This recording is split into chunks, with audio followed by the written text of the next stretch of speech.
Yan, marami na ako nakuha, marami na ako na-harvest diyan sa harapan ng aming bahay. Sa may harapan ng garahe. Ang kukunin ko sana ay malunggay, pero pangit yung dahon niya. Nahirapan yung dahon ng malunggay dito.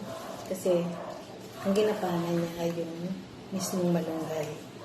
At dahil parehas naman pwede sa ang malunggay at saka ang dahon ng ampalaya, parehas siyang pwede sa munggo.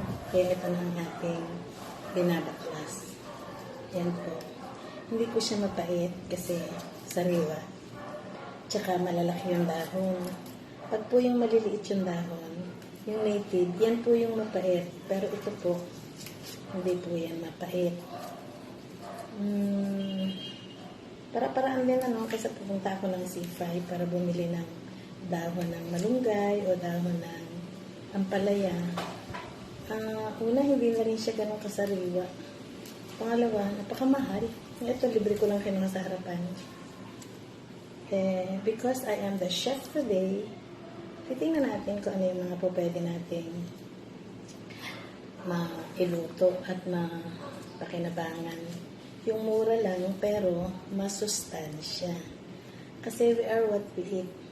Ayan. Pagkatapos po nito, saka pa lang po, pagkatapos ko magluto at mananghalian, ay saka ko pa lamang po babalikan yung aking SPED Summit. No? Marami tayong natututunan doon sa SPED Summit. Kaya thank you sa administration ng SPED Summit International, SPED Summit 2023.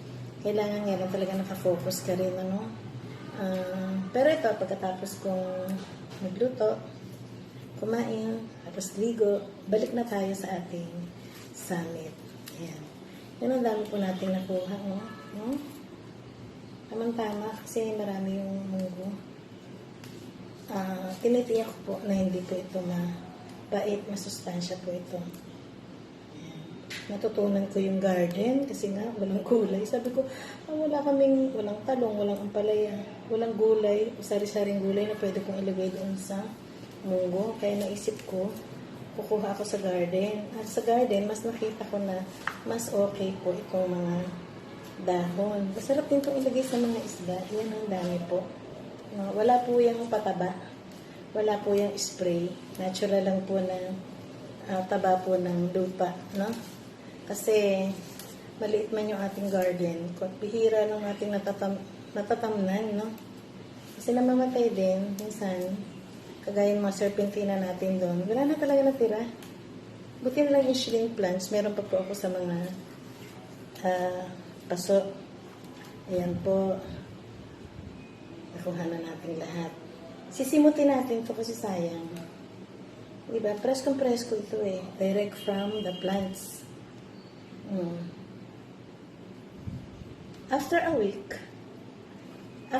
pwede po tayong makaharvest ulit. Kasi lingguhan po ako nagluluto ng munggo talaga. Dahil matanda na tayo, kailangan natin ng mga ganyang legumes, no? Kailangan po natin ng mga, tingnan niyo po, jararan. And the winner is yours truly, Dr. Nessa. Sige po, sinishare ko lamang po ang aking mga pinagkakaabalahan. Hindi po ako makapag-live muna. Ito lang po muna. Yan, pupost po natin yung iba na yun. Parang hindi ko ilalagay lahat to, parang kalahati lang. Kasi yung kalahati i-ref ko muna. Kasi pwede rin po sa mga isda, sa manok, sa tinulang manok na ito ilalagay. Pwede po yan pag wala po tayong dahon ng sili. Mabango rin po ito.